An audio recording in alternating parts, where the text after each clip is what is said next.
மன்னர் அல் அஸ்கர் தேசிய பாடசாலையில் கல்வி கற்று தரம் 5 புலமை பரிசில் பரீட்சைக்கு தோற்றி அதிகூடிய புள்ளிகளை பெற்ற மாணவர்களை கௌரவிக்கும் நிகழ்வு இன்றைய தினம் காலை 8:30 இடம்பெற்றுள்ளது. பாடசாலை அதிபர் திருமதி S.A. பஸ்மி தலைமையில் குறித்த வெற்றியாளர்களுக்கான விருது வழங்கும் நிகழ்வு இடம்பெற்றுள்ளது. குறித்த நிகழ்வின் பிரதம விருந்தினராக மன்னர் வலய கல்வி பணிமனையினுடைய கல்வி நிர்வாக பிரதி கல்வி பணிப்பாளர் திருமதி S. ஸ்ரீகாந்தன் கலந்து கொண்டார்.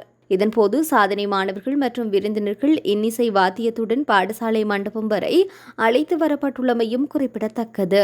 இதனைத் தொடர்ந்து 8 புள்ளிக்கு மேல் புள்ளிகளை பெற்ற சித்தியடைந்த 4 மாணவர்கள் விருந்தினர்களால் விருது மற்றும் பரிசுகளும் வழங்கி கௌரவிக்கப்பட்டனர். தலைமையுரை நிகழ்த்துவதற்காக எமது பாடசாலை அதிபர் மதிப்பிற்குரிய திருமதி S.A. பஸ்மி அவர்களை அன்போடு திடீரென ஏற்பாடு செய்யப்பட்டுள்ளது. ஒரு நிகழ்வை நடத்தி முடிப்பதற்கு நாங்கள் சில தினங்களுக்கு முன்னே அந்த திட்டமிடலை செய்து அதனை பார்த்து செய்ய வேண்டும். மேலும் நாங்கள் திடீரென்று ஒன்று கூடி இங்கு முடிவெடுத்து எங்கள் டீச்சர் சார்பாக மேனேஜ்மெண்ட் சார்பாக மற்றது பிரைமரி ஆசிரியர் சார்பாக எல்லாரும் கலந்தாலோசித்து ஒரு முடிவை எடுத்து இதை நாங்கள் இங்கு நிகழ்த்துகிறோம்.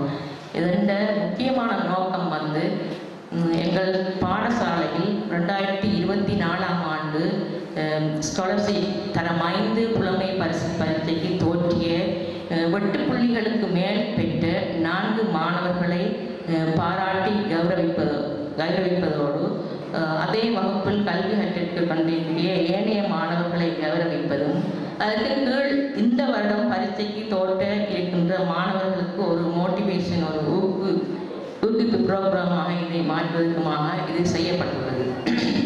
நோக்கம் ஏழை மாணவர்களுக்கு உதவு செய்தல் மற்றும் பாடசாலை இருக்கிற பல பாடசாலைகளை அது தவிர ஸ்காலர்ஷிப் பரீட்சை நடத்துவதா இல்லையா, இந்த மாணவர்கள் ஒரு 10 வயதுக்கு உட்பட்ட குழந்தைகள் அடிக்கடி விமர்சனங்கள் ஏற்பட்டு கொண்டிருக்கிறது. இந்த முறை கூட இனி இந்த பரீட்சை இல்லையாம் என்று ஆரம்பத்தில் கதைக்கப்பட்டது. எனினும் நிச்சயமாக இருப்பது. எனவே நீங்கள் சிறந்த முறையில் படித்து உங்களை ஆயத்தப்படுத்தி நீங்கள் சிறந்த ஏற்கனவே கூறியிருப்பது அவருடைய குடும்பத்துக்கும் அல்லது ஊருக்கும் பாடசாலைக்கும் எங்கள் வளையத்துக்கும் ஒரு புகழை